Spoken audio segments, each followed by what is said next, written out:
जय मां मंगला समस्त को मोर नमस्कार और प्रणाम। चलतु आज देखा राजनीति विज्ञान जहाँकि ओडिया रे आम देखा जहाँकि समस्त एग्जाम रे मध्य जरूर माने दरकार पड़ता है आस्था ए अधिक प्रश्न सेपरी यह सप्तम श्रेणी रे मध्य रही अछि। सप्तम पिला माने चाहिए देखिपारे संविधान तो मैंने प्रश्न उठे संविधान कौन किसी पिला जानी नथिबे संविधान कौन देख ମୁଁ କହିବାକୁ ଚାହୁଁଛି ଯେ ସମ୍ବିଧାନ ହେଉଛି ଗୋଟେ ଏପରି ଦଲିଲ ସେଠାରେ ବିଭିନ୍ନ ଆଇନ ଓ ନିୟମ ଗୁଡ଼ିକ ଲେଖାଇଥାଏ।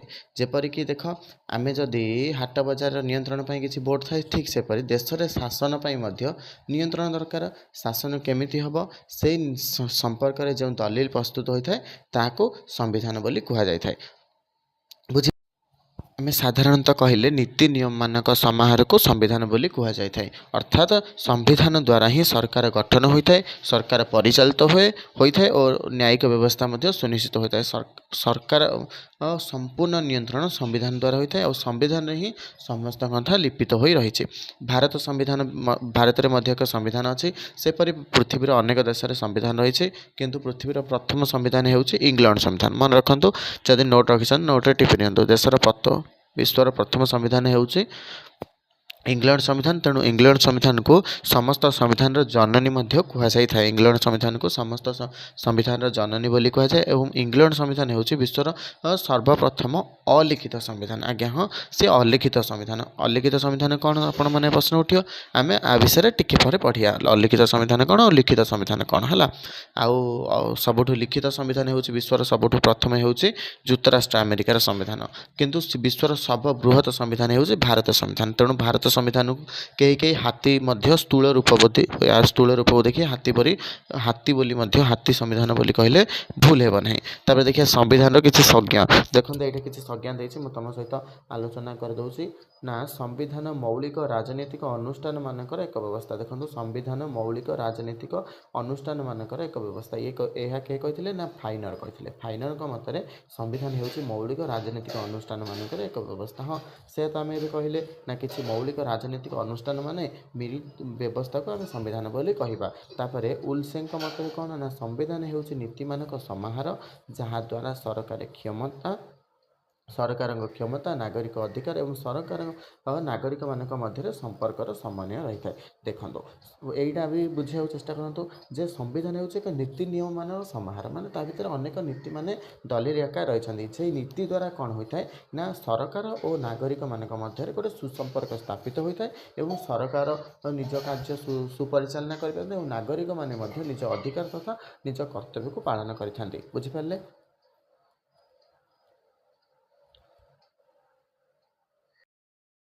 संविधान कहले आम कौन बुझू ना संविधान हूँ गोटे राष्ट्र मौलिक आईन। आज्ञा हाँ, संविधान हूँ गोटे राष्ट्र मौलिक आईन जहाँ आईन द्वारा सरकार गठन होता है। विभिन्न प्रकार सरकार मध्य रही। कौन कौन से सरकार ना संसदीय सरकार, राष्ट्रपतीय सरकार, ऐकिक सरकार, संघीय सरकार और गणतंत्र सरकार। चलते आम संसदीय सरकार कौन आपण मैंने प्रश्न उठे संसदीय सरकार कौन सर ना संसदीय सरकार हूँ जो सरकार राष्ट्रपति भी रे माने राष्ट्र मुख्य और सरकारी मुख्य प्रधानमंत्री रे। जमीक आम उदाहरण नहीं भारत में संसदीय सरकार देखा मिलूचे जमीक राष्ट्रपति अच्छा। राष्ट्रपति राष्ट्र मुख्य किंतु राष्ट्रपति पाखे कौन क्षमता प्रकृत में ना। राष्ट्र मुख्य से किंतु सरकारी मुख्य किए प्रधानमंत्री राष्ट्रपति प्रतिनिधि रूपे कार्य करते। बुझिपारे। जमी आम उदाहरण नहीं ओडिशा आम भारत में इंग्लैंड ये टाइप देश मानक संसदीय सरकार देखा मिली था। राष्ट्रपतीय सरकार कौन ना राष्ट्रपति हूँ सर्वसभा। से दुईटा सरकार नहीं गोटे माने सरकार केवल राष्ट्रपति को नहीं गठित होता है और राष्ट्रपति ही देशर मुख्य सी ही सरकारी मुख्य। बुझिपारे। जमीक आम अमेरिका कहीपर अमेरिका राष्ट्रपतीय सरकार देखा मिलता है। ऐक्य सरकार कौन ना ऐक्य सरकार हूँ जो क्षमता केन्द्रिक होगी माने जनक पाखे क्षमता। आम देख राज्य मानक राज्य सरकार अच्छा भी किसी क्षमतार अधिकारी सेपरी केन्द्र सरकार अच्छा। किंतु ऐक्य सरकार कौन गोटे सरकार रे समग्र देशटी जो शासन कर मानकर केन्द्र सरकार है केन्द्र सरकार केन्द्र रबू राज्य मानक शासन कर। जमीक आम उदाहरण नहीं इंग्लैंड संविधान हूँ एक ऐक्य राष्ट्र है। संघीय राष्ट्र कौन ना संघीय राष्ट्र उल्टाटा ना राज्य मैंने रोटे यूनिट नहीं केन्द्र गठन हाँ। जमीक आम अमेरिका कहीपर अमेरिकार प्रति राज्य रे राज्य सरकार अच्छा और राज्य सरकार माने पावरफुल अच्छा किंतु से क्या अंडर अच्छा ना केंद्र सरकार अंडर आम भारत को मध्य संघीय राष्ट्र कहीपर किंतु नॉर्मल वे भारत एक संघीय राष्ट्र किंतु किसी विशेष क्षेत्र में भारत एक ऐक्य राष्ट्र माने आदर्श अनुप्राणित होता भारत एक अर्ध संघीय राष्ट्र बोली कहुए। गणतंत्र राष्ट्र कौन जो देशर शासन करता लोक मान द्वारा निर्वाचित हुए लोक मान द्वारा शासन परिचालित हुए ताकू गणतंत्र शासन बोली सरकार बोली कहुए। बुझिपारे सरकार कौन सरकार हो अनेक प्रकार जमीक संसदीय सरकार राष्ट्रपतीय सरकार ऐक्य राष्ट्र संघीय राष्ट्र और गणतंत्र राष्ट्र व सरकार सार्वभौम क्षमतार सुनियंत्रण एवं बंटन संविधान द्वारा कौन कर सरकार मानकर विभिन्न प्रकार सरकार मानक सार्वभौम क्षमता को सुनिश्चित कर बंटन कर संविधान व्यतीत अधुना गोटे राष्ट्र परिकल्पना कर आधुनिक समय आम संविधान को छाड़ी कौन राष्ट्र परिकल्पना कर आग काल संविधान नाला सत किंतु राजा मान नीति नियम गोटे दलिल नीति नियम दलिल अनुसार से कार्य करुले। विशेष गोटे संघीय राष्ट्र संविधान आवश्यकता विशेष भाव में गुरुत्वपूर्ण कारण गोटे संविधान माध्यम केंद्र और राज्य सरकार मध्य क्षमतार बंटन से बदर समाधान व्यवस्था कराए। आम देखिए ये ना विभिन्न प्रकार जो सरकार देखिले संसदीय सरकार राष्ट्रपतीय सरकार ऐक्य राष्ट्र संघीय राष्ट्र गणतंत्र इत्यादि मध्य जो आम संघीय राष्ट्र रे विशेष भाव में कौन ना यही संविधान विशेष आवश्यकता अच्छी कारण देखिए संघीय राष्ट्र कौन अच्छी ना केंद्र सरकार रही राज्य सरकार जदि दुईटी सरकार रुहते ताले से मध्य विवाद भी सृष्टि हो पारे। तेणु एठारे कौन हुए जदि संविधान रे सब विलिपिबद्ध थाए संविधान द्वारा कौन करता है ना उभय मध्य क्षमतार बंटन कर भारत संविधान अनुच्छेद 7 केते अनुच्छेद ना 7 अनुच्छेद क्षमता को बंटन कराई केंद्र को किसी क्षमता दिखाई पुणी राज्य को मध्य किसी क्षमता दी जाए जहाँफल से मध्य भविष्य में जमी बद न हुए। एथिपाई आमर देखा संविधान होउची राष्ट्र एक सर्वोच्च आईन संविधान एथिपाई आवश्यक और संविधान ही श्रेष्ठ आईन संविधान को परिवर्तन कर क्षमता भी अच्छी किंतु संविधान एत सहज परिवर्तन हुए ना। बुझिपारे अन्य आईन गुड़िक संविधान मान्यता पाई था अन्य जी भी सरकार आईन करेंगे से आईन गुड़िक परवर्ती समय संवैधानिक मान्यता पाइबा आवश्यक जदि से संविधान विरुद्धाचरण करे से आईन कोलाप हो माने से आईन को बंद कर बुझिपारे। वर्तमान देखिए संविधान प्रकार भेद कौन साधारणतः भाव संविधान को दुई प्रकार अटे संविधान केते प्रकार दुई प्रकार देखो लिखित संविधान अलिखित संविधान मुझे पूर्व कहूली ना संविधान केते प्रकार ना दुई प्रकार लिखित संविधान अलिखित लिखित संविधान कौन जो नीति नियम गुड़िक सब टिकिनिक भाव में लिखित आकार थाए से लिखित संविधान कहुए किंतु अलिखित संविधान कौन जो टिकिनिक भाव लिखा जाए कि भावना जो अलिखित संविधान में किसी भी लिखा हुए ना लिखा जाए किसी मेन पॉइंट जहाँ लिखा जाए माने अल्प किसी ताऊ कहे आम लिखित संविधान किंतु यह साधारणतः नॉर्मल समय माने वर्तमान समय जो नीति व्यवस्था आदर्श द्वारा परिचालित होता है से आदर्श द्वारा ये कार्य करें किंतु लिखित संविधान जहाँ लिखित होगी ताही आ लिखित संविधान पुणी दुई भाग भितर रही कौन ना अनमनीय संविधान नमनीय संविधान अनमनीय संविधान कौन ना जो संविधान संशोधन प्रणाली अति कष्ट माने यह प्रायतः हुए ना किंतु हेले अधिक प्रोसेस करता ताकू अनमनीय संविधान कहुए। नमनीय संविधान कौन ना जो नमनीय जो संविधान संशोधन प्रणाली अति सरल माने गोटे साधारण आईन रे यह संविधान संशोधन करा जाई पारे संविधान को चेंज करा जाई पारे ताहाको नमनीय संविधान कहा जाए किंतु अलिखित संविधान रे समस्त आईन गुड़िक अनमनीय संविधान कारण कौन देखो मु मनकर पार्टी गोटे नीति कहली ताको मु चेंज करि पारि किछि असुविधा नहीं किंतु एठी कौन लिखित संविधान ता लिखित हो ताको चेंज कराटा मते कष्ट हेबो किंतु अलिखित संविधान ता लिखित हेइनी मनकर सरकार गोटे घोषणा करछन्ती मनकर सरकार गोटे किछि गोटे घोषणा करछन्ती ताहा कौन करिए से किछि समय पर ताको बंद कर दे नहीं एमिति मु करिबिनी केवल घोषणा कर बंद करें भी किसी आपत्ति नहीं बंद करा बहुत कम समय लगे किंतु जदि सरकार लिखित आकार किसी देते केवे परिवर्तन करें ना जदि भी परिवर्तन करती से किसी कष्ट लगे तुम मनकर भाव तुम गोटे प्रश्न देच उत्तर से प्रश्नर उत्तर तुम भूल देच से प्रश्नर उत्तर कौन देच तुम भूल देच बा तुम भावुच ये प्रश्नर उत्तर ये हम ना जदि यहाँ भूल देच ताहले आपको परिवर्तन करिया दरकार जदि तुम खाली पार्टी कही सहज तुम परिवर्तन कर किंतु तुम जदि से प्रश्नटा लिखिदेच तुम लिखिदेच ताहले ताको परिवर्तन करने को कष्ट हम ना नहीं ठीक सेमती अनमनीय संविधान कौन ना लिखित जा तेणु आपको जितेबाला संशोधन करा लिभेबा चेष्टा करें ताहले एटा टे कष्टकर बा मेजोरिटी आवश्यक किंतु अलिखित संविधान कौन आपको नमनीय ये नमनीय संविधान कारण आपको जेकोसी समय अल्प किसी गुरुत्वपूर्ण अल्प किसी बिल साधारण बिल आपको संशोधन कर बुझिपारे। अनमान्य संविधान कौटे देखा जाए ना अनमान्य संविधान हूँ इंग्लैंड संविधान। इंग्लैंड संविधान को अनमान्य संविधान कहुए आ नमनीय संविधान उदाहरण अनमनीय संविधान उदाहरण हूँ सॉरी मु भूल करदेली सॉरी ना नमनीय संविधान हूँ इंग्लैंड संविधान अनमनीय संविधान हूँ कौन ना अनमनीय संविधान हूँ अमेरिका संविधान बा यूएसए संविधान या परिवर्तन करने को कष्टकर किंतु आम भारत संविधान पे प्रश्न पचारे भारत संविधान सार कौन ना भारत संविधान हूँ उभय नमनीय और अनमनीय। भारत संविधान में दुईट गुण अच्छे किसी क्षेत्र में ये अनमनीय संविधान परि कार्य करे किसी क्षेत्र में ये नमनीय तेणु भारत संविधान मिश्रित बोली कहुए किसी क्षेत्र ये अनमनीय माने संविधान संशोधन आईन ए क्षेत्र में अनमनीय अनमनीय माने कौन यार संशोधन प्रणाली कष्टकर माने संसदर साधारण मेजोरिटी दरकार स्वतंत्र मेजोरिटी दरकार ता सहित समस्त राज्य मानक विधानसभार संख्यागरिष्ठता दरकार ताहले ही ये पास हो पार किंतु नमनीय संविधान नॉर्मल बिल क्षेत्र में नॉर्मल बिल क्षेत्र में भारत संविधान नमनीय परी केवल संसदर साधारण बिल आगत होगले ये हो किसी क्षेत्र में स्वतंत्र बिल संसदर आवश्यक होगले माने संख्यागरिष्ठता स्वतंत्र संख्यागरिष्ठता आवश्यक होगले ये पास हो किंतु नमनीय अनमनीय कौन माने किसी जो गुण अच्छे संसदर स्वतंत्र संख्यागरिष्ठता आवश्यक ता सहित प्रत्येक राज्यर विधानसभार संख्यागरिष्ठता आवश्यक ताहले ही ये बिल्टी पास हो पार बुझिपार पे लिखित संविधान कौन अलिखित संविधान कौन बुझिपार जो संविधान लिखित आकार अच्छे लिखित संविधान कहुए जो लिखित जो संविधान नीति नियम गुड़िक अलिखित आकार अच्छे मौखिक भाव में किसी निर्दिष्ट भाव में रही ना कह अलिखित संविधान। लिखित संविधान स्वरूप कौन ना ये अनमनीय संविधान हो पार कि नमनीय संविधान हो पार किंतु लिखित संविधान गुड़िक अलिखित संविधान गुड़िक कौन ना ये केवल नमनीय संविधान हो पार लिखा है तेणु आपको जेको समय आम परिवर्तन कर बुझिपार कार कौन डाउट रहा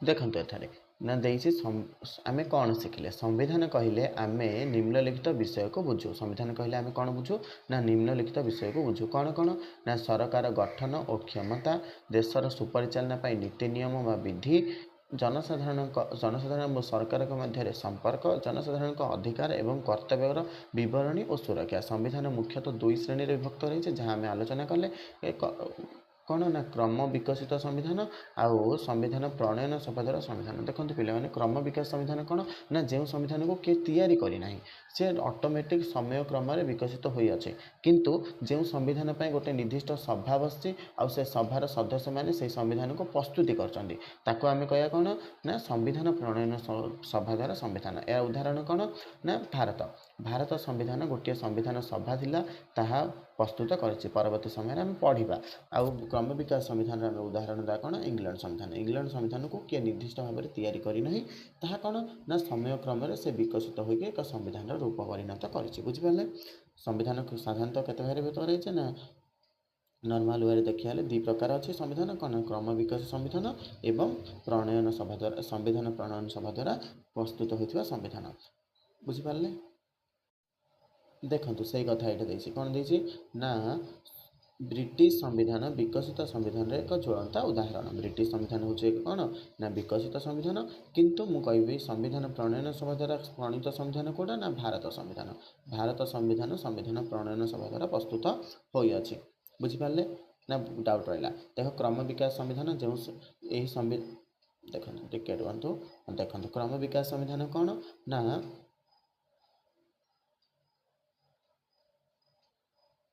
यही संविधान को कहीं प्रणयन करना प्रथम बुझंतु ना यही संविधान को कौन सी निर्दिष्ट कमिटी किंबा कौन सी बैठक होनी निर्दिष्ट भाव में किए भी प्रणयन करना जमीक आम संविधान लिखिं किए संविधान फादर कहले आम कौन करुचे ना VR आम्बेडकर को बुझुचे VR आम्बेडकर किंतु कौन ना क्रम विकास संविधान सेमती किसी ना ना कहीं भी यार प्रणेता नहांती आपे आपे घटनाचक्र और ऐतिहासिक विवरणी क्रम विकसित राजनैतिक आवश्यकता द्वारा विकास लाभ करिअछि ବୁଝିପାରିଲେ ଇଏ କ'ଣ ଅଟୋମେଟିକ୍ ଭାବରେ ମାନେ ସେ କ'ଣ ଆପେ ଆପେ ଆପେ ଆପେ ବିଭିନ୍ନ ଘଟଣା ବିଭିନ୍ନ ରାଜନୈତିକ ଆବଶ୍ୟକତା ଦୃଷ୍ଟିରୁ ବିକଶିତ ଆବଶ୍ୟକ ପଡ଼ିଲା ମନେକର ଏବେ ଗୋଟେ ଆଇନ ସେଇଟା ଆଇନରେ ହୋଇଗଲା ସେଇଟା ହିଁ ସମ୍ବିଧାନ ହୋଇଗଲା କିନ୍ତୁ କିଛି ସମୟ ପରେ ସେ ଆଇନ ଆଉ ଆବଶ୍ୟକତା ପଡ଼ିଲାନି ସେ ଆଇନକୁ ବନ୍ଦ କରାଗଲା ତ ଏମିତି ଭାବରେ ବିକାଶ ଲାଭ କରିଛି ଏହି ପ୍ରକାର ସମ୍ବିଧାନ ସମାଜ ଆଚରଣ ଚଳଣି ପ୍ରଥା ପରମ୍ପରା ଉପରେ ପର୍ଯ୍ୟାୟବସ୍ଥା ଏହି ସମ୍ବିଧାନ କ'ଣ ଏହି ପ୍ରକାର କ'ଣ ନା ଏହା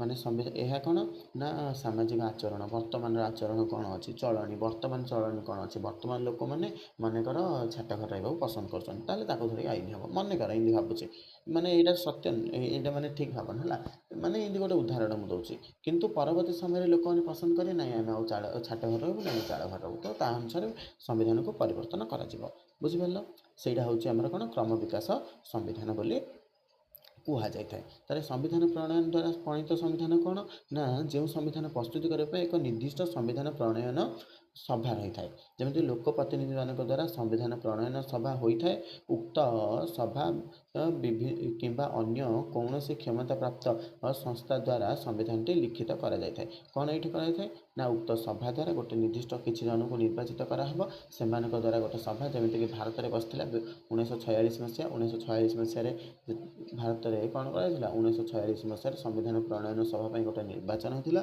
ଆଉ ସେ ନିର୍ବାଚନରେ କିଛି ପ୍ରତିନିଧି କେତେ ଜଣ ପ୍ରତିନିଧି ଥିଲେ କହିପାରିବେ ନା 389 ଜଣ ପ୍ରତିନିଧିକୁ ନେଇକରି ଗୋଟେ ସମ୍ବିଧାନ ପ୍ରଣୟନ ସଭା ଗଠନ କରାଯାଇଥିଲା ଏବଂ ସେମାନେ ବିଭିନ୍ନ କମିଟିରେ ବିଭକ୍ତ କରିକିରି ସେମାନେ ସମ୍ବିଧାନ ପ୍ରସ୍ତୁତ କରିଥିଲେ ତାମାନେ କ'ଣ ନା ଆମ ଭାରତ ସମ୍ବିଧାନ ସଭା ଦ୍ୱାରା ପ୍ରଣୟନ ସଭା ହୋଇଛି ବା ସମ୍ବିଧାନ ପ୍ରଣୟନ ପାଇଁ ଗୋଟେ ସମ୍ବିଧାନ ସଭା ଥିଲା ତାହାଦ୍ୱାରା ଯେତେବେଳେ ସମ୍ବିଧାନଟି ପ୍ରଣୟନ ହୋଇଥାଏ ଆଉ ତାହା ଟିକିନିକି ଭାବେ ଲିଖିତ ଆକାରରେ ଥାଏ ମନେ ରଖନ୍ତୁ ତାହା ଆମ ଭାରତ ସମ୍ବିଧାନ ଟିକିନିକି ଭାବେ ଲିଖିତ ଆକାରରେ ସମ୍ବିଧାନ ଲିଖିତ ଦଲିଲ ଆକାରରେ ଲିପିବଦ୍ଧ ହେବ ଏହାକୁ ଲିଖିତ ସମ୍ବିଧାନ ମଧ୍ୟ କୁହାଯାଇଥାଏ ଉକ୍ତ ସମ୍ବିଧାନ ସଂଶୋଧନ ପାଇଁ ନିର୍ଦ୍ଦିଷ୍ଟ ପଦ୍ଧତିର ଆବଶ୍ୟକତା ରହିଛି ମୁଁ ଯେମିତି କହିଥିଲି ନମନୀୟ ସମ୍ବିଧାନ ଅନମନୀୟ ସମ୍ବିଧାନ ଯେମିତି ଲିଖିତ ସମ୍ବିଧାନ ଗୁଡ଼ିକୁ ପ୍ରାୟ ମାନେ ଅନମନୀୟ ମାନେ ଆକୁ ସଂଶୋଧନ କରିବା ଏତେଟା ସହଜ ନୁହେଁ ଆକୁ ସଂଶୋଧନ କରିବା ପାଇଁ ନିର୍ଦ୍ଦିଷ୍ଟ ମାନେ ଆମତେ ଇଏ କରିବାକୁ ପଡ଼ିବ ସଂଖ୍ୟାଗରିଷ୍ଠତା ଆବଶ୍ୟକ ତେଣୁ ମେଜରିଟି ରହିଛି ତାର ବିଭିନ୍ନ ପଦ୍ଧତି ମଧ୍ୟ ରହିଅଛି ବୁଝିପାରିଲେ ଦେଖନ୍ତୁ ଏବେ ଯୁକ୍ତରାଷ୍ଟ୍ର ଆମେରିକା ଭାରତ ଏବେ କେଉଁ ସମ୍ବିଧାନ ଅଛି ଯୁକ୍ତରାଷ୍ଟ୍ର ଆମେରିକା ଭାରତ ଫ୍ରାନ୍ସ ଆଦି ସମ୍ବିଧାନ ହେଉଛି ଲିଖିତ ସମ୍ବିଧାନ ମୁଁ ସେତେବେଳେ କ'ଣ କହିଥିଲି ନା ଭାରତ କଥା କହିଥିଲି କିନ୍ତୁ କିଏ ଅଛନ୍ତି ଯୁକ୍ତରାଷ୍ଟ୍ର ଆମେରିକା ଭାରତ ଫ୍ରାନ୍ସ ଏମାନଙ୍କ ସମ୍ବିଧାନରେ ଲିଖିତ ଆକାର କିନ୍ତୁ ଅଲିଖିତ କେଉଁଟା ଅଲିଖିତ ହେଉଛି ଇଂଲଣ୍ଡ ସମ୍ବିଧାନ ହେଉଛି ଅଲିଖିତ ବା ବ୍ରିଟିଶ ସମ୍ବିଧାନ ଆମେ ତାକୁ କହିପାରିବା ବୁଝିପାରିଲ ଇଂଲଣ୍ଡ ସମ୍ବିଧାନ ହେଉଛି ଅଲିଖିତ ସମ୍ବିଧାନ ବୁଝିପାରିଲ ଲିଖିତ ସମ୍ବିଧାନ ହେଉଛି ଏଗୁଡ଼ିକ କିନ୍ତୁ ଅଲିଖିତ ହେଉଛି ଇଂଲଣ୍ଡ ସମ୍ବିଧାନ ବୁଝିପାରିଲ ହଉ ଠିକ୍ ଅଛି ଲିଖିତ ସମ୍ବିଧାନ ଦେଖ ନା ଏଇଟା ଆମେ ବାରମ୍ବାର ପଢ଼ିଯାଇଛେ ଆଉ କ'ଣ ବୁଝିବାର ଅଛି ଦେଖିବା ଏଇଠି ସଂଜ୍ଞାରେ କ'ଣ ଅଛି ନା ଗାର୍ନରଙ୍କ ମତରେ କ'ଣ ଲିଖିତ ସମ୍ବିଧାନ ଏକ ସୁନିଶ୍ଚିତ ଯୋଜନା ଯାହାକି ଯତ୍ନ ସହକାରେ ସମ୍ବିଧାନ ପ୍ରଣୟନ ସଭା କିମ୍ବା ଅନ୍ୟ କୌଣସି କ୍ଷମତାପ୍ରାପ୍ତ ସଭା ଦ୍ୱାରା ପ୍ରଣୟନ ଓ ଅନୁମୋଦନ ଲାଭ କରିଥାଏ ମୁଁ ଯେମିତି କହିଥିଲି ଯେଉଁ ଲିଖିତ ସମ୍ବିଧାନ ଆମ ସମ୍ବିଧାନ ଯେମିତି ପ୍ରସ୍ତୁତ କରିବା ପାଇଁ ଗୋଟେ ନିର୍ଦ୍ଦିଷ୍ଟ ସମ୍ବିଧାନ ପ୍ରଣୟନ ସଭା ଗଠନ କରାଯାଇଥିଲା ସେମିତି ଲିଖିତ ସମ୍ବିଧାନ ପ୍ରସ୍ତୁତି କରିବା ପାଇଁ ଏକ ନିର୍ଦ୍ଦିଷ୍ଟ ଭାବରେ ଗୋଟେ କ୍ଷମତାପ୍ରାପ୍ତ ଅନୁଷ୍ଠାନ ଦ୍ୱାରା ହିଁ ସମ୍ବିଧାନଟି ପ୍ରସ୍ତୁତି ହୋଇଥାଏ ଅଲିଖିତ ସମ୍ବିଧାନ କ'ଣ ନା ଅଲିଖିତ ସମ୍ବିଧାନ କ୍ରମ ବିକାଶ ଆଗରେ ହୋଇଥାଏ ବୁଝିଲ ତାପରେ ଦେଖ ଏଇଠି ଗୋଟେ ଏକ ମାରିକିଆ ପଡ଼ିପାରେ ନା କାହା କେଉଁ ଦେଖନ୍ତୁ ଭଲ ଦେଖନ୍ତୁ ଟିକେ ରୁହନ୍ତୁ କ'ଣ ଦେଇଛି ନା ଭାରତ ସମ୍ବିଧାନକୁ ଆଇନଜୀବୀମାନଙ୍କ ଭୂସ୍ୱର୍ଗ ବୋଲି କୁହାଯାଇଥାଏ ଦେଖନ୍ତୁ ପିଲାମାନେ ଏଇଟା ଯେତେବେଳେ ଆପଣ କୌଣସି କମ୍ପିଟେଟିଭ୍ ଏକ୍ଜାମ୍ ଦେବେ ବା ବିଭିନ୍ନ ପ୍ରକାର ଏକ୍ଜାମ୍ରେ ଏଇଟା ପରେ କ୍ୱେଶ୍ଚିନ୍ ଆସିଥାଉଛି ପଲିଟିକାଲ୍ ସାଇନ୍ସର ବହୁତ କ୍ୱେଶ୍ଚିନ୍ ଆସିଥାଉ ତେଣୁ ଏହାକୁ ଭଲ ଭାବରେ ଦେଖନ୍ତୁ ନା ଭାରତ ସମ୍ବିଧାନକୁ ଆଇନଜୀବୀମାନଙ୍କ ଭୂସ୍ୱର୍ଗ କୁହାଯାଏ ତୁମେ କ'ଣ ପଚାରିଦେବ ନା କେଉଁ ସମ୍ବିଧାନକୁ ଆଇନଜୀବୀମାନଙ୍କ ଭୂସ୍ୱର୍ଗ କୁହାଯାଏ ତୁମେ ସେଥିରେ ଅପସନ୍ରେ ଦେଇଥିବ ଭାରତ ଦେଇଥିବ ତାପରେ USA ଦେଇଥିବ USSR ଦେଇଥିବ ଏମିତି ଚାଇନା ଚୀନ ଏମିତି ସବୁ ଦେଇଥିବ ହେଲା ତା ଭିତରେ ତୁମେ କ'ଣ କରିବ ନା ଭାରତକୁ ହିଁ ଚଏସ୍ କରିବ ଭାରତ ସମ୍ବିଧାନକୁ ଆଇନଜୀବୀମାନଙ୍କ ଭୂସ୍ୱର୍ଗ ବୋଲି କୁହାଯାଇଥାଏ ଭାରତ ହେଉଛି ବିଶ୍ୱର ସବୁଠାରୁ ବଡ଼ ମହାଦେଶ ମାନେ ଭୁଲ କହିଦେଲି ମାନେ ବିଶ୍ୱର ସବୁଠାରୁ ବଡ଼ ସମ୍ବିଧାନ ହେଉଛି ଭାରତ ସମ୍ବିଧାନ କ'ଣ ନା ବିଶ୍ୱର ସବୁଠୁ ବଡ଼ ସମ୍ବିଧାନ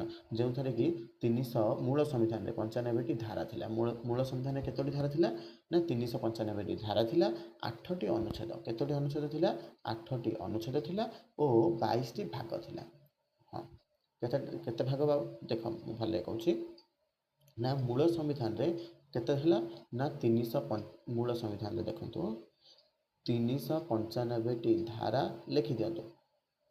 ଧାରା ତାପରେ କେତୋଟି ନା 8ଟି ଅନୁଚ୍ଛେଦ, 8ଟି ଅନୁଚ୍ଛେଦ,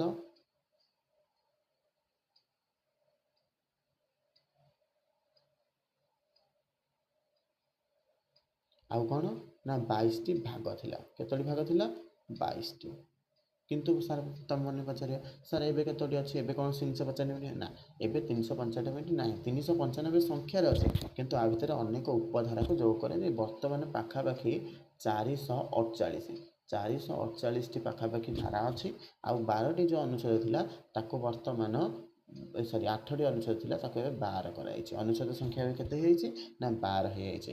ଆଉ କ'ଣ ହେଇଛି ଦେଖନ୍ତୁ ଟିକେ ରୁହନ୍ତୁ। ଆଉ ଆମର ଯେଉଁ 22ଟା ଭାଗ ଥିଲା ସେ 22ଟା ଭାଗ ବର୍ତ୍ତମାନ କ'ଣ ହେଇଛି ନା 25 ହେଇଯାଇଛି। ବର୍ତ୍ତମାନ ପଚାରିବ ତମ ଦି କ୍ୱେଶ୍ଚିନ୍ ଯେ ବର୍ତ୍ତମାନ କେତୋଟି ଭାରତ ସମ୍ବିଧାନରେ ଭାଗ ଅଛି, ତୁମେ କହିବ 25ଟି। ବର୍ତ୍ତମାନ କେତୋଟି ଅନୁଚ୍ଛେଦ ଅଛି, ତୁମେ କହିବ 12ଟି। ବର୍ତ୍ତମାନ କେତୋଟି ଧାରା ଅଛି, ମୂଳ ଧାରା ହେଉଛି 395, ବର୍ତ୍ତମାନ ସଂଶୋଧନ କରାଯାଇ 448ଟି। ବୁଝ, ଧାରା ଅଛି କିନ୍ତୁ ଏ ଧାରା ସଂଖ୍ୟା କେବେ 420 ଧାରା ନାହିଁ ନା, ଇଏ 395 ହିଁ ଧାରା ଅଛି। ଆର ସବ୍ ଧାରା ମାନେ ଉପଧାରା ଗୁଡ଼ିକ। ଧାରା ଦେଖ 4ର ଏ, ମନେକର ଧାରା ଗୋଟେ ଅଛି ଧାରା କ'ଣ 21ର ଏ, ମାନେ ଅଛି 21ର ଏ, 21ର ଏ କ'ଣ ଅଛି 21ର ଏ, ଏମିତି ଗୁଡ଼ିକ ଧାରା ଅଛି। ବୁଝିପାରିଲ? ଏମିତି ହେଇକିରି 448ଟି, କିନ୍ତୁ କାଉଣ୍ଟିଂରେ 395 ହିଁ ହେବ। ବୁଝିପାରିଲ? ଠିକ୍ ଅଛି। ଆଉ କ'ଣ ଦେଇଛି ଦେଖିବା। ଦେଖ ଯୁକ୍ତରାଷ୍ଟ୍ର ଆମେରିକା ସମ୍ବିଧାନ ବିଷୟରେ ଟିକେ ଦେଇଛି, ଆମେ ଦେଖିବା ଟିକେ ରୁହନ୍ତୁ ଟିକେ ଜଷ୍ଟ ଟିକେ ହେଲା। ଯୁକ୍ତରାଷ୍ଟ୍ର ଆମେରିକା ସମ୍ବିଧାନ ବିଶ୍ୱର ସର୍ବପ୍ରାଚୀନ ଲିଖିତ ସମ୍ବିଧାନ। ଦେଖନ୍ତୁ ନା ଯୁକ୍ତରାଷ୍ଟ୍ର ଆମେରିକା ସମ୍ବିଧାନ ହେଉଛି କ'ଣ, ମୁଁ କହିଥିଲି ପ୍ରଥମରୁ ହିଁ ବିଶ୍ୱର ସର୍ବପ୍ରାଚୀନ ଲିଖିତ ସମ୍ବିଧାନ। ଯଦି ଲିଖିତ ସମ୍ବିଧାନ ପଚାରୁଛି ତାହେଲେ ତମେ ଯୁକ୍ତରାଷ୍ଟ୍ର ଆମେରିକାର ସମ୍ବିଧାନ କହିବ। କିନ୍ତୁ ଯଦି ଅଲିଖିତ କହିଛି, ଯଦି କ'ଣ କହିଛି ଅଲିଖିତ ସମ୍ବିଧାନ କହିଛେ, ତାହେଲେ ଆମେ କ'ଣ କହିବା ନା ଇଂଲଣ୍ଡ କହିବା, ବ୍ରିଟିଶ, ୟୁକେ, ୟୁନାଇଟେଡ୍ କିଙ୍ଗଡମ୍ ହେଲା। ବ୍ରିଟିଶ ସମ୍ବିଧାନ ବା ଆମେ କହିପାରିବା ଇଂଲଣ୍ଡ ସମ୍ବିଧାନ ହେଉଛି ବିଶ୍ୱର ପ୍ରଥମ ଅଲିଖିତ ସମ୍ବିଧାନ। ଅଲିଖିତ କହିଛି ତ ଇଂଲଣ୍ଡ ମାରିବ, କିନ୍ତୁ ଲିଖିତ କହିଛି ୟୁଏସ୍ ମାନେ ଆମେରିକା ମାରିବ, ଯୁକ୍ତରାଷ୍ଟ୍ର ଆମେରିକା। କିନ୍ତୁ ଖାଲି କହିଛି ବୃହତ୍ତମ ସମ୍ବିଧାନ। ବୃହତ୍ତମ ସମ୍ବିଧାନ ମନେ ରଖନ୍ତୁ, ବିଶ୍ୱର ସର୍ବବୃହତ୍ତମ ସମ୍ବିଧାନ କହିছে, ତାହେଲେ ତମେ କ'ଣ କରିବ ନା ଭାରତ ଲେଖିବ। ବୃହତ୍ତମ ସମ୍ବିଧାନ ହେଉଛି ଭାରତ। ତାପରେ ପ୍ରଥମ ସମ୍ବିଧାନ ଯଦି କହିଛି ଖାଲି ପ୍ରଥମ, ତାହେଲେ କ'ଣ ହେବ ଇଂଲଣ୍ଡ ହେବ ବା ବ୍ରିଟିଶ ସମ୍ବିଧାନ ହେବ। ଯଦି ପ୍ରଥମ ଅଲିଖିତ ସମ୍ବିଧାନ କହିଛି ତାହେଲେ ବି ବ୍ରିଟିଶ ସମ୍ବିଧାନ ହେବ। କିନ୍ତୁ ପ୍ରଥମ ଲିଖିତ ସମ୍ବିଧାନ କହିଛି ତାହେଲେ ଆମେରିକା ସମ୍ବିଧାନ ହେବ। ଯଦି ଏଇଠି କହିଥିବ, ଦେଖ ପିଲାମାନେ କହିଥିବ ଯେ କେଉଁ ସମ୍ବିଧାନ ବିଶ୍ୱର ବୃହତ ଲିଖିତ ସମ୍ବିଧାନ ଅଟେ, ତମେ କ'ଣ କହିବ ବୃହତ ଲିଖିତ ସମ୍ବିଧାନ, ସେଇଟା ହେବ ଭାରତ। ଭାରତ ସମ୍ବିଧାନ ହେଉଛି ବିଶ୍ୱର ବୃହତ ଲିଖିତ ସମ୍ବିଧାନ। ପାଖାପାଖି 395ରୁ ଧାରା ପ୍ରଥମରୁ ଆଗ, ତାହେଲେ ଏ ବଡ଼ ହେବ ନା ନାହିଁ କୁହ, ତୁମେ ଗୋଟେ ଭାବ, ବଡ଼ ନିଶ୍ଚୟ ହେବ। ତେଣୁ ଯୁକ୍ତରାଷ୍ଟ୍ର ଆମେରିକା ସମ୍ବିଧାନ ହେଉଛି ବିଶ୍ୱର ପ୍ରଥମ ଲିଖିତ ସର୍ବପ୍ରାଚୀନ ଲିଖିତ ସମ୍ବିଧାନ। ଏହା କେଉଁ ମସିହାରେ ହେଇଥିଲା ନା କାର୍ଯ୍ୟକାରୀ ହେଇଥିଲା ନା 1799 ମସିହାରେ। 1776 ମସିହାରେ ଦେଶ ସ୍ୱାଧୀନ ହେଇଥିଲା ବା ଆମେରିକା କଥା କହୁଛି। ଆଉ 1799 ମସିହାରେ ତାଙ୍କ ମାନେ ଆମେରିକା ସମ୍ବିଧାନ କାର୍ଯ୍ୟକାରୀ ହୋଇଥିଲା। କିନ୍ତୁ ତୁମେ ପଚାରିବ ସାର୍ ଭାରତର ସମ୍ବିଧାନ କେବେ କାର୍ଯ୍ୟକାରୀ ହୋଇଥିଲା? ଆମେ ତ ସବୁ ଜାଣିଛନ୍ତି 1950 ମସିହା ଜାନୁଆରୀ 26 ତାରିଖରେ କାର୍ଯ୍ୟକାରୀ ହୋଇଥିଲା। କିନ୍ତୁ ଆର ପ୍ରସ୍ତୁତି କାର୍ଯ୍ୟ କେବେ ଆରମ୍ଭ ହୋଇଥିଲା ନା 1946 ମସିହାରେ। 1946 ମସିହାରେ କ୍ୟାବିନେଟ୍ ମିଶନ ଯେତେବେଳେ ଆସିଥିଲା, କିନ୍ତୁ ପ୍ରକୃତରେ ଆମେ କହିବା ଆ ପୂର୍ବରୁ ହିଁ ଏହାର ଆରମ୍ଭ ହୋଇଥିଲା। ଆମେ ନେକ୍ସଟ କ୍ଲାସ୍ରେ ପଢ଼ିବା ଯେ ଭାରତ ସମ୍ବିଧାନର ଆରମ୍ଭ ବା ଗଠନ, ଭାରତ ସମ୍ବିଧାନର ଗଠନ। ବୁଝିପାରିଲ? ତେଣୁ ଏବେ ଟିକେ ଖାଲି ଜାଣି ରଖନ୍ତୁ ନା 1946 ମସିହା କ୍ୟାବିନେଟ୍ ମିଶନ ଯେତେବେଳେ ଆସିଥିଲା, ସେ ସୁପାରିଶ କରିଥିଲା ଯେ ଭାରତ ନିମନ୍ତେ ଏକ ସମ୍ବିଧାନ ପ୍ରଣୟନ ସଭାର ଆବଶ୍ୟକତା ରହିଅଛି। ତେଣୁ ଉକ୍ତ ସଭାର ମାନେ କ୍ୟାବିନେଟ୍ ମିଶନର ପ୍ରସ୍ତାବ ଅନୁସାରେ ମାନେ ଗୋଟେ ନିର୍ବାଚନ ହୋଇଥିଲା, ପରୋକ୍ଷ ନିର୍ବାଚନ, ଯେଉଁଥିରେ ସଭ୍ୟମାନେ 1946 ମସିହା ଡିସେମ୍ବର ମାସ 9 ତାରିଖରେ ଯାହାର ପ୍ରଥମ ମିଟିଂ ବସିଥିଲା। ଆଉ କ'ଣ ହେଇଥିଲା ନା 1949 ମସିହା ନଭେମ୍ବର 26 ତାରିଖରେ ଆର କାର୍ଯ୍ୟ ଶେଷ ହୋଇଥିଲା ବା ସମ୍ବିଧାନ ପ୍ରଣୟନ କାର୍ଯ୍ୟ ଶେଷ ହୋଇଥିଲା। ସେଦିନକୁ ଆମେ ସମ୍ବିଧାନ ଦିବସ ବୋଲି ପାଳନ କରୁଛେ। ମନେ ରଖନ୍ତୁ ସେଦିନକୁ ସମ୍ବିଧାନ ଦିବସ ବୋଲି ପାଳନ କରୁଛେ। ଆଉ 1950 ଜାନୁଆରୀ 26ରେ ଆମ ଦେଶ ସମ୍ବିଧାନ କାର୍ଯ୍ୟକାରୀ ହୋଇଥିଲା। ତେଣୁ ଆମେ ତାକୁ କ'ଣ କରୁଛେ ଗଣତନ୍ତ୍ର ଦିବସ ବା ସାଧାରଣତନ୍ତ୍ର ଦିବସ ରୂପେ ପ୍ରତିବର୍ଷ ପାଳନ କରୁଛେ। ବୁଝିପାରିଲେ ପିଲାମାନେ? ଏବେ ଲେଖନ୍ତୁ, ଏବେ ଆମେ ଦେଖିବା ଇଂଲଣ୍ଡ ସମ୍ବିଧାନ ବିଷୟରେ। କ'ଣ ଦେଖିବା ନା ଇଂଲଣ୍ଡର ସମ୍ବିଧାନ ବିଷୟରେ। ଇଂଲଣ୍ଡର ସମ୍ବିଧାନ କ'ଣ ନା ବିଶ୍ୱର କୌଣସି ସମ୍ବିଧାନ ସମ୍ପୂର୍ଣ୍ଣ ଅଲିଖିତ ନୁହେଁ। ମୁଁ ତମକୁ ଯେମିତି କହିଥିଲି, ମୁଁ କହିଲି ନା ଅଲିଖିତ ସମ୍ବିଧାନ କ'ଣ ନା ଯେଉଁଥିରେ ସବୁ ଜିନିଷ ଲେଖା ହେଇନଥିବ କିନ୍ତୁ କିଛିଟା ଲେଖା ହେଇଥିବ, ଅଲିଖିତ ପୁରା ନାହିଁ। ବୁଝିଲ? ସେମିତି ସେ କହିଛି ବିଶ୍ୱର କୌଣସି ସମ୍ବିଧାନ ସମ୍ପୂର୍ଣ୍ଣ ରୂପେ ଅଲିଖିତ ନୁହେଁ। ଏପରିକି 1215 ମସିହା ମାଗ୍ନା କାର୍ଟା, 1618 ମସିହା ପିଟିସନ୍ ଅଫ୍ ରାଇଟ୍ସ, 1911 ମସିହା ପାର୍ଲାମେଣ୍ଟାରୀ ଆକ୍ଟ ଇତ୍ୟାଦିର ନେଇକି ବ୍ରିଟିଶ ସମ୍ବିଧାନ ଗୋଟେ ଦଲିଲ ହିସାବରେ ଗ୍ରହଣ କରିଛି। ଏହି ଦଲିଲ ଗୁଡ଼ିକରେ ମଧ୍ୟ ସେହି ନିୟମ ଗୁଡ଼ିକ ଲେଖା ହେଇଥାଏ, କିନ୍ତୁ ସଂକ୍ଷିପ୍ତରେ ଲେଖା ହେଇଥାଏ। ପିଲାମାନେ ମନେ ରଖନ୍ତୁ, ସଂକ୍ଷିପ୍ତରେ। କିନ୍ତୁ ଲିଖିତ ସମ୍ବିଧାନ ବା ଭାରତ ସମ୍ବିଧାନରେ ବିସ୍ତୃତ ଭାବରେ ଲେଖା ହେଇଛି, ବିସ୍ତୃତ, କିନ୍ତୁ ସେଇଠି ସଂକ୍ଷିପ୍ତ ଆକାରରେ ଲେଖାଯାଇଥାଏ। ବୁଝିପାରିଲେ? କୁହ ବୁଝିପାରିଲ ନା ନାହିଁ? ବୁଝିପାରିଲ ସବୁ? ଦେଖନ୍ତୁ ଆଉ କ'ଣ ଅଛି ନା ଅନମନୀୟ ସମ୍ବିଧାନ। ମୁଁ ତୁମକୁ କହିଦେଇଛି ନା ଏଠି କ'ଣ ଦେଇଛି ଭାରତ ସଂଖ୍ୟାଗରିଷ୍ଠ ଦଳର ନେତାକୁ ପ୍ରଧାନମନ୍ତ୍ରୀ। ଦେଖ ଏଠି ଗୋଟେ ବଢ଼ିଆ କଥା ଦେଇଛି, ଦେଖନ୍ତୁ ଆମ ସମ୍ବିଧାନରେ ବି କିଛି ଜିନିଷ ଲେଖା ହେଇନି କିନ୍ତୁ ତାକୁ ପାଳନ କରାହେଉଛି। କେମିତି ନା ଭାରତରେ ସଂଖ୍ୟାଗରିଷ୍ଠତା ଦଳର ନେତାକୁ ରାଷ୍ଟ୍ରପତି ପ୍ରଧାନମନ୍ତ୍ରୀ ରୂପେ ବାଛିବା ସମ୍ବିଧାନରେ ଲିପିବଦ୍ଧ ହୋଇନଥିଲେ ମଧ୍ୟ ଏହା ଏହି ପ୍ରଥା ପରମ୍ପରାର ଉଦାହରଣ। ଏଠାରେ ମଧ୍ୟ ଦେଖ ଯେଉଁ ରାଷ୍ଟ୍ରପତି ଦେଖିବେ ଭାରତ ପ୍ରଧାନମନ୍ତ୍ରୀଙ୍କୁ କ'ଣ କରିବେ ଯେତେବେଳେ ବାଛିବେ ସମ୍ବିଧାନର କୌଣସି ସଂଖ୍ୟାଗରିଷ୍ଠ ନେତା ପ୍ରଧାନମନ୍ତ୍ରୀ ହେବେ, ତାହା କୌଣସି ମାନେ ଧାରାରେ ନାହିଁ। ଏହା ଗୋଟେ ପରମ୍ପରା ଅନୁସାରେ ରହିଅଛି ବା ପ୍ରଚଳିତ ହୋଇ ରହିଅଛି। ଠିକ୍ ସେପରି ଅଲିଖିତ ସମ୍ବିଧାନ ଗୁଡ଼ିକରେ ଏପରି ପ୍ରଥା ଗୁଡ଼ିକ ପ୍ରଚଳିତ ହୋଇଥାଏ। ବୁଝିପାରିଲେ? ବୁଝିପାରିଲେନି? ଦେଖନ୍ତୁ ମୁଁ କହୁଛି ନା ଅଲିଖିତ ସମ୍ବିଧାନରେ କ'ଣ ଦେଖ ନା ଲିଖିତ ସମ୍ବିଧାନ ଆମେ କ'ଣ କରିଥାଏ, ଆମେ ମନେକର ଆମେ ଘରକୁ ପୁଣି ଆମ ଘରକୁ କିଏ ଆସିଲା, ଗେଷ୍ଟ ଆସିଲେ, ଆମେ ତାକୁ କ'ଣ କରୁ ନମସ୍କାର କରୁ ନା ନାହିଁ? ନମସ୍କାର କରୁ। ଏହା କ'ଣ କେଉଁଠାରେ ଲେଖା ହେଇଛି କି ନା ଏଇଟା ଆମ ପରମ୍ପରା। ଆମ ବଡ଼ ଦିଦି ହେଉ କି ବଡ଼ ଭାଇ ହେଉ ତାଙ୍କେ ପ୍ରଣାମ କରୁଥିଲେ, ଆମେ ତାଙ୍କୁ ଦେଖିଲେ, ତାଙ୍କୁ ଦେଖି ତାଙ୍କଠୁ ଶିଖିଲେ। ଠିକ୍ ସେମିତି ଅଲିଖିତ ସମ୍ବିଧାନରେ କ'ଣ ହୁଏ ନା ସେ ଅଲିଖିତ ସମ୍ବିଧାନରେ ଲେଖନ୍ତି ମାନେ ତାଙ୍କ ସେଇ ପରମ୍ପରାଟା କଣ୍ଟିନ୍ୟୁ ହେଇକି ଚାଲି ଆସିଥାଏ। ବାପା କରୁଛନ୍ତି ମୁଁ କରିବି, ମୋ ପିଲା କରିବେ, ତାଙ୍କ ପିଲା କରିବେ, ଏମିତି କଣ୍ଟିନ୍ୟୁ ଭାବେ ଚାଲିଥାଏ। କିନ୍ତୁ ଲିଖିତ ସମ୍ବିଧାନରେ କ'ଣ ନା ଲେଖା ଯାଇଥାଏ, ମୋ ବାପା ଲେଖି ଦେଇଛନ୍ତି କିଏ ଘରକୁ ଆସିଲେ ପ୍ରଣାମ କରିବ, ମୁଁ ତାକୁ ପ୍ରଣାମ କରୁଛି, ପ୍ରଣାମ ଲେଖି ଦେଇଛନ୍ତି, ପ୍ରଣାମ ମୁଁ କରୁଛି। କିନ୍ତୁ ସେଇଟାରେ କ'ଣ ଲେଖା ହେଇନି, ମୁଁ ଦେଖି ଶିଖିଛି, କିନ୍ତୁ ଏଇଟାରେ ମୁଁ ଲେଖା ହେଇଛି, ମୋ ଜେଜେବାପା ଲେଖି ଦେଇଛନ୍ତି ଯେ ଆମ ଘରକୁ କିଏ ଆସିଲେ ଗେଷ୍ଟ ପ୍ରଣାମ କରିବ। ବୁଝିପାରିଲ? ଏ ଟାଇପ୍ର। ଓକେ। ନମନୀୟ ସମ୍ବିଧାନ ଦେଖନ୍ତୁ ମୁଁ ଏଇଟା ସବୁ କହିଦେଇଛି ତୁମକୁ, ବୁଝିଲ? ଭାରତ ସମ୍ବିଧାନ 300 ହଁ ଏଇଟା କହିନି, ଦେଖ ଭାରତ ସମ୍ବିଧାନରେ ସମ୍ବିଧାନ ସଂଶୋଧନ କେଉଁଠି ଲେଖା ହେଇଛି ମାନେ କେଉଁ ଧାରାରେ ସମ୍ବିଧାନ ସଂଶୋଧନ ପ୍ରଣାଳୀ ବିଷୟରେ ଲେଖା ହେଇଛି ନା 338 ଧାରାରେ ଭାରତ ସମ୍ବିଧାନର ସଂଶୋଧନ ପ୍ରଣାଳୀ ବିଷୟରେ ବର୍ଣ୍ଣନା କରାଯାଇଅଛି। ବୁଝିପାରିଲେ? ନମନୀୟ ସମ୍ବିଧାନ କହିଛି, ମୁଁ ଏହା କହିଦେଇଛି, ବୁଝିଲ? ପାଖାପାଖି ସମ୍ବିଧାନର ଆବଶ୍ୟକତା ବିଷୟରେ ମଧ୍ୟ ଏଇଟା ତୁମର କ'ଣ ଯିଏ ମାନେ ସପ୍ତମ ପିଲା ଯଦି କିଏ ଦେଖୁଥିବ ତାହେଲେ ତାକୁ ଦରକାର ପଡ଼ିବ। ଏ ମାନେ ଲଙ୍ଗ୍ କୋଶ୍ଚିନ୍ ତାଙ୍କର ଆସିପାରେ, କିନ୍ତୁ ଆମର ଯେଉଁମାନେ କମ୍ପିଟିଟିଭ୍ ପାଇଁ ପ୍ରିପାରେସନ୍ ହେଉଥିବ ତାଙ୍କୁ ଏରା ସେତେଟା ଆବଶ୍ୟକ ନାହିଁ। ତଥାପି କହିଦେଉଛି, ଦେଖ ନା ସରକାର ସମ୍ବିଧାନର ଆବଶ୍ୟକତା କ'ଣ ନା ସରକାର କ୍ଷମତାକୁ ନିୟନ୍ତ୍ରଣ କରେ, ସରକାର କାର୍ଯ୍ୟ ସମ୍ପର୍କ ସୂଚିତ ଦିଏ, ସରକାରଙ୍କ କ୍ଷମତାକୁ ନିୟନ୍ତ୍ରଣ କରେ। ସରକାର ସ୍ୱେଚ୍ଛାଚାରୀ ବା ଏକଛତ୍ରବାଦୀ ଶାସନ କରିପାରିବେନି ଯଦି ସମ୍ବିଧାନରେ ଅଛି। ସେ ଯଦି ଏକଛତ୍ରବାଦୀ ଶାସନ କଲେ ଆମେ ସମ୍ବିଧାନ ଅନୁସାରେ ସରକାରଙ୍କୁ କ'ଣ କରିବା ଭାଙ୍ଗି ପାରିବା ବା ସରକାରଙ୍କୁ କାଢ଼ିପାରିବା, ନିଜ କ୍ଷମତାରୁ ହଟେଇ ପାରିବା। ବୁଝିପାରିଲେ? ଆଉ ସରକାର କାର୍ଯ୍ୟ ସମ୍ପର୍କରେ ସୂଚନା ଦିଏ। ସମ୍ବିଧାନ କ'ଣ କରେ ସୂଚନା ଦେବ ଯେ ସରକାର କେଉଁ କାମ କରିପାରିବେ, କେଉଁ କାମ କରିପାରିବେ ନାହିଁ। 3ରେ କ'ଣ ଅଛି ନା ଜନସାଧାରଣଙ୍କୁ ସୁନାଗରିକତା କରିବା ପାଇଁ ସୁବିଧା ପ୍ରଦାନ କରେ। ସମ୍ବିଧାନ ପାଇଁ କ'ଣ କରେ ନା ଆମ ନାଗରିକମାନଙ୍କୁ ମଧ୍ୟ କିପରି ଗୋଟେ ଭଲ ନାଗରିକ ହୁଏ ତା ପାଇଁ ସୁବିଧା ମଧ୍ୟ ଦେଇଥାଏ, ଯେମିତି ମୌଳିକ ଅଧିକାର ଦେଇଥାଏ ହେଲା। ବର୍ତ୍ତମାନ ଓ ଭବିଷ୍ୟତ ବଂଶରମାନଙ୍କ ବିଭିନ୍ନ କାର୍ଯ୍ୟକଳାପକୁ ଶୃଙ୍ଖଳିତ କରିବା ପାଇଁ ସମ୍ବିଧାନ ବିଶେଷ ଆବଶ୍ୟକତା ରହିଛି। ଏକ ସଂଘୀୟ ଶାସନ ବ୍ୟବସ୍ଥାରେ କେନ୍ଦ୍ର ସରକାର ମଧ୍ୟରେ କ୍ଷମତା ବଣ୍ଟନ ସମ୍ବିଧାନ ଜରିଆରେ ହୋଇଥାଏ, ଯାହା ବି ଆମେ ଆର୍ଥର ଆଗରୁ ପଢ଼ି ସାରିଛନ୍ତି। ଏଇଠି କ'ଣ ଦେଇଛି ଦେଖନ୍ତୁ, ସମ୍ବିଧାନବିତ୍ମାନଙ୍କ ମତରେ ପୋଷଣ କରନ୍ତି ଯେ ଗୋଟିଏ ଦେଶର ସମ୍ବିଧାନ ଏକ ନିର୍ଦ୍ଦିଷ୍ଟ ସମୟ ପାଇଁ ତିଆରି ହେବା ଆବଶ୍ୟକ, କାରଣ ଏକ ନୂତନ ସମ୍ବିଧାନ ଏକ ନୂତନ ଯୁଗର ଆହ୍ୱାନକୁ ମୁକାବିଲା କରିପାରେ। ସମ୍ବିଧାନ ପୁରୁଣା ହୋଇଗଲେ ନୂତନ ସମାଜ କିମ୍ବା ମିଶ୍ରଣ କରିବ ନାହିଁ, ଯାହାଫଳରେ ପୁରୁଣା ସମ୍ବିଧାନ ଦେଖ ତାଙ୍କ କହିବା କଥା କ'ଣ ନା ସମ୍ବିଧାନ ଚେଞ୍ଜ ହେବା ଦରକାର, ଦିନକୁ ଦିନ ଚେଞ୍ଜ ହେବା ଦରକାର। କାରଣ କ'ଣ ନା 1800 ମସିହାରେ ଲୋକମାନଙ୍କ ଯେପରି ମାନେ ଆବଶ୍ୟକତା ଥିଲା, ବର୍ତ୍ତମାନ କୁହ 2024ରେ ଲୋକମାନଙ୍କ ଆବଶ୍ୟକତା ସେପରିକି ନା। 2024ରେ ଲୋକମାନଙ୍କ ଆବଶ୍ୟକତା ପରିବର୍ତ୍ତନ ହେଇଛି। 2024ରେ ଲୋକମାନେ ଯାହା ଚାହୁଁଛନ୍ତି 1800 ମସିହାରେ ସେୟା ଚାହୁଁନଥିଲେ, ତାଠାରୁ ଉନ୍ନତ। ତେଣୁ ସେଇ ଅନୁସାରେ ଆମେ ଯଦି ସମ୍ବିଧାନଟା ତିଆରି କରିଦେବା, ଲେଖିଦେବା, କହିବା ଆକୁ ପରିବର୍ତ୍ତନ ହୋଇପାରିବ ନାହିଁ, ସେ ନୀତି ନିୟମକୁ ଆଙ୍କେ ମାନିବାଟା କଷ୍ଟକର ହେବ। ତେଣୁ ସେମାନେ କହିବା କଥା ନା ସମ୍ବିଧାନ ଦିନକୁ ଦିନ ପରିବର୍ତ୍ତନ ହେବା ଆବଶ୍ୟକ।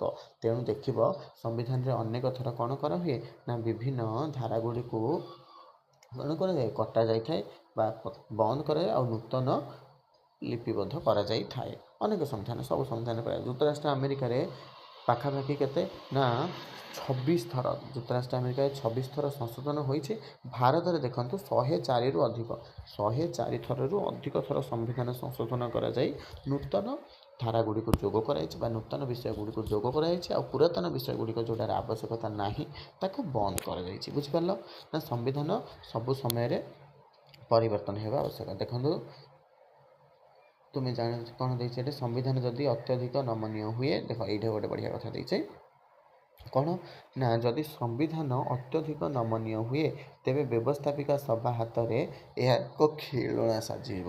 ଯଦି ଆମେ କହିବା ସମ୍ବିଧାନ ନର୍ମାଲରେ ପରିବର୍ତ୍ତନ ହୋଇପାରିବ, ତାହେଲେ କ'ଣ କରିବ ନା ବ୍ୟବସ୍ଥାପିକା ଆମର ବ୍ୟବସ୍ଥାପିକା କିଏ ନା ସଂସଦ ତା ମନ ଇଚ୍ଛା ଏହାକୁ ପରିବର୍ତ୍ତନ କରିପାରିବ। ମନେକର ଗୋଟେ ଆଇନ ଅଛି ଯାହାକି ତାଙ୍କ ସ୍ୱାର୍ଥ ବିରୋଧରେ, ତାକୁ ସେ ବନ୍ଦ କରିଦେବ। ବୁଝିପାରିଲ? ସରକାର ଦଳରେ ଯିଏ ଅଛନ୍ତି ତାଙ୍କ ଲାଭ ଅନୁସାରେ ସେ ପରିବର୍ତ୍ତନ କରିବେ, ତାହେଲେ ମଧ୍ୟ ଦେଶରେ ଆଇନ ଶୃଙ୍ଖଳା ପରିସ୍ଥିତି ବିଗିଡ଼ିଯିବ, ଦେଶ ଉନ୍ନତି କରିପାରିବ ନାହିଁ ବା ଦେଶର ଆଇନର ଶାସନ ବୋଲି ଆମେ କହିପାରିବା ନାହିଁ। ତେଣୁ ଭାରତରେ କ'ଣ କରାହେଇଛି ନା ସମ୍ବିଧାନ ସଂଶୋଧନ କ୍ଷମତା ସଂସଦକୁ ଦେଲେ ମଧ୍ୟ କିଛି କ୍ଷେତ୍ରରେ ବା ସମ୍ବିଧାନ ସଂଶୋଧନ କ୍ଷେତ୍ରରେ ଏହା ରାଜ୍ୟମାନଙ୍କ ଭୂମିକା ମଧ୍ୟ ଗୁରୁତ୍ୱପୂର୍ଣ୍ଣ, ରାଜ୍ୟ ସରକାରମାନଙ୍କ ଭୂମିକା ମଧ୍ୟ ଗୁରୁତ୍ୱପୂର୍ଣ୍ଣ ରହିଅଛି। ତେଣୁ ସଂସଦକୁ ଆମ ଭାରତ ନର୍ମାଲ ଆଇନ କ୍ଷେତ୍ରରେ ସଂଶୋଧନ କରିବାର କ୍ଷମତା ଦିଆଯାଇଛି, କିନ୍ତୁ ସମ୍ବିଧାନ ଆଇନ କ୍ଷେତ୍ରରେ ସଂସଦକୁ ସ୍ୱତନ୍ତ୍ର ମେଜରିଟି ସହ ରାଜ୍ୟ ବିଧାନସଭାମାନଙ୍କର ମଧ୍ୟ ସଂଖ୍ୟାଗରିଷ୍ଠତାର ଆବଶ୍ୟକତା ରହିଅଛି। ଭାବୁଛି ଆଜିର ପ୍ରଶ୍ନଟି ଆପଣଙ୍କୁ ଆଜିର କ୍ଲାସ୍ଟି ଭଲ ଲାଗିଥିବ। ଯଦି କ୍ଲାସ୍ଟି ଭଲ ଲାଗୁଛି ତାହେଲେ ପ୍ଲିଜ୍ ଲାଇକ୍, ସେୟାର, ସବସ୍କ୍ରାଇବ୍ କରନ୍ତୁ, କାରଣ ଏଇଟା ମୋ ପ୍ରଥମ ଭିଡ଼ିଓ। ଆଶା କରୁଛି ଏଇ ଭିଡ଼ିଓଟି ଆପଣମାନଙ୍କୁ ଯଦି ଭଲ ଲାଗୁଛି ତାହେଲେ ମୁଁ ଏମିତି ଭିଡ଼ିଓ ପ୍ରତିଦିନ ନେଇ ଆସିବି ଆଗକୁ। ଯଦି ଆପଣମାନେ ଏଇଟା ଅଧିକ ସପୋର୍ଟ କରନ୍ତି ଆମ ଚ୍ୟାନେଲକୁ, ତାହେଲେ ପ୍ରତି କ୍ଷେତ୍ର, ପ୍ରତି ଭିଡ଼ିଓ ଯେମିତି ମାନେ ଆମର କ'ଣ ରାଜନୀତି ବିଜ୍ଞାନ ହେଲା, ଇତିହାସ ହେଲା, ଓଡ଼ିଆ ବ୍ୟାକରଣ ହେଲା, ତାପରେ କ'ଣ ଅନ୍ୟାନ୍ୟ ବିଜ୍ଞାନ ହେଲା, ଏସବୁ ଗଣିତ ହେଲା, ଏସବୁ ଜିନିଷ ଗୋଟେ ଆଣିବା। ତେଣୁ ଆପଣମାନେ କ'ଣ କରନ୍ତୁ, ତାକୁ ଅଧିକ ମାତ୍ରାରେ ସବସ୍କ୍ରାଇବ୍ କରନ୍ତୁ। ଯଦି ଭିଡ଼ିଓଟି ଭଲ ଲାଗୁଛି ତାହେଲେ ସେୟାର କରିଦିଅନ୍ତୁ। ଦେଖନ୍ତୁ ଆଉ କ'ଣ ପ୍ରଶ୍ନ ରହିଲା ଆମେ ନେକ୍ସଟ କ୍ଲାସ୍ରେ ଆଲୋଚନା କରିବା। ବୁଝିପାରିଲେ? ଧନ୍ୟବାଦ ସମସ୍ତଙ୍କୁ।